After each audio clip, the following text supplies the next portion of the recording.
So this chapter formally introduces us to Cipher Pol number 9, albeit we still do not know who these actual members are, and Iceberg got shot again. One Piece chapter 343, Cipher Pol number 9. Oh, well, hello, my brothers and sisters of the Nerd Nation. I, as always, am Jim, here to bring you another review on the awesome, action-packed, thriller-minute, and honestly just cleverly woven story. At least this part of it is very, very well done. Of course, and this is One Piece. So, our last chapter saw us with things kind of the shit hitting the fan, and we saw some of these CP9 agents along with Nico Robin, 4 of these agents in total, and then Robin kind of splitting up, one of them with a whip, kind of came in there, looked like to distract, 2 of them that wound up coming upon Paulie, who was tasked with going into the president's office, whatever, into Mr. Mayor Iceberg's office, his presidential suite office, whatever, and retrieving whatever he has hidden in there, and really just again, like I said, shit hitting the fan. So Luffy is gone, so Nami and of course you know, Zoro and Chopper are like, what the hell? Where is he gone? And that's how the chapter left off, and that's where this one picks up. We actually wind up seeing Nico Robin and what can only be described as a big bear. It looks kind of like a big gummy bear type guy or whatever. He's got his little gummy bear helmet on. I'm assuming these are all just disguises to keep their you know, to keep their identity safe. But it's kind of funny because you've got, again, they look like they're dressed up for a masquerade ball, and Robin, you know, looks nice. With her little cloak that she's got over and everything, and just this little eyewear that she's got over, but the other dude's got this big old head on, you know.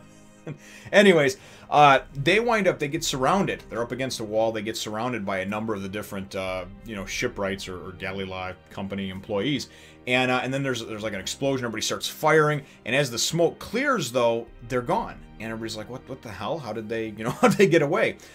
We wind up kind of checking in with and seeing that you know, the people that were fighting against on the roof against that one with the whip, that CP9 agent with the whip, had all gotten their asses handed to them. We also see this particular character. Of course, we haven't been introduced to any of them yet formerly, but this character can actually kind of like jump and bounce off of thin air. I mean, can just really jump around thin air, which is really interesting. I mean, it's a very cool power to realize you can change your trajectory in midair without actually having to land on anything. So we wind up seeing a bit of that. We wind up checking in, of course, with Paulie, and he's, you know, has been, you know, kind of caught in the act, so to speak, as he was going to retrieve whatever it was that that Iceberg is hiding. And the two CP9 agents that are there, you know, they're basically just like, hey man, listen, this is what we're here for. And Paulie at first was like, he thought it was for the assassination, you know, he thought it was all about killing Iceberg, and they're like, we never said anything of the sort. It's not about the assassination. We find out later on that the assassination was really just a ruse to go and to get Iceberg to draw Iceberg out, so to speak, from the shadows and get him to entrust somebody else with his secret that had been handed down. We found out from shipwright to shipwright through generations. So I don't know what the hell this guy is hiding, man, but it must be good. So we wind up seeing that, and then we're kind of left hanging with them, telling Paulie that, you know, once we take that from you, well, of course, we're going to have to kill you because now you know who we are and what our plan is and everything. Then we go and we see, it's kind of neat, we see Robin and this bear character, you know, and for some reason I just think of like Lots of Love Bear or whatever from like Toy Story 3 or from like the Care Bears. It's just, it's not a very imposing look, you know. But anyway, they're outside somewhere, and they're like, oh, it's here, and they go up against the wall, and the dude presses himself up against the wall and then says, now push.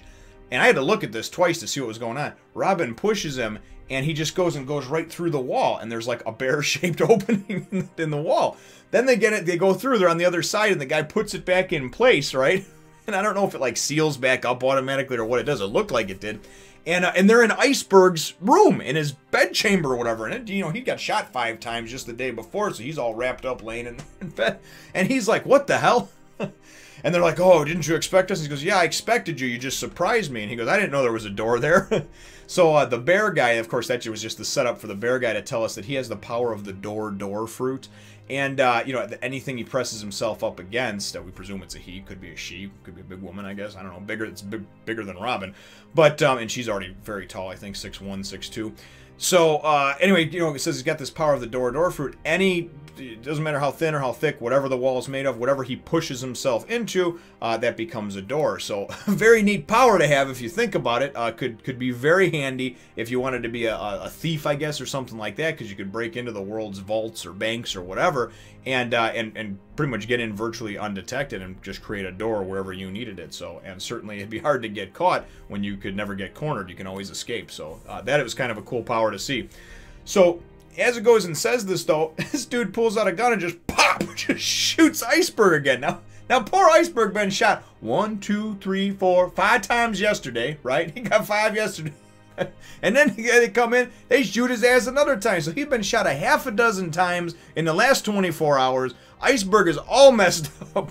And even Robin's like, what the hell? Why are we doing that? We haven't gotten the signal yet.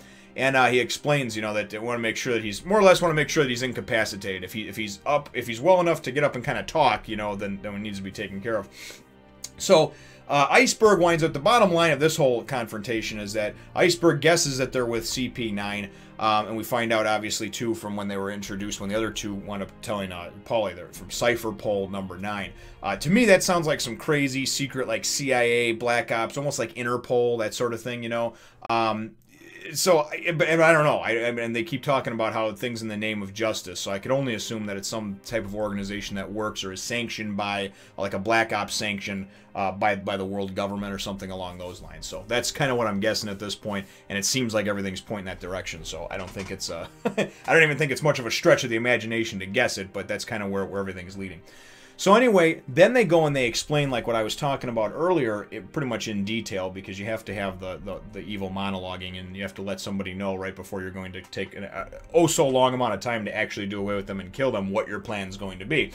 And it winds up explaining that that's the only reason they came there the night before. You know, he even asked, did you use the same door, you know, last night or whatever. That's the reason that they shot him up and just put him in kind of a near-death state. Number one, he feels terrible. Well, Iceberg feels terrible because he blamed it all on the Straw Hat, you know. And then Robin's like, don't worry, all you said was that you saw me. And just so happens, guilt by association, she was with them. The whole setup was, though, is that they knew that everybody would be then looking for the Straw Hats, looking at the Straw Hats, and it was, you know, obviously it was like a look left while we do some shit on the right side over here. It was the smoke and mirrors tactics, and it was very well done because they also knew that whatever this is, I don't know if it's a weapon, if it's a blueprint for something, if it's a letter, if it's some kind of incriminating information, I have no idea, right?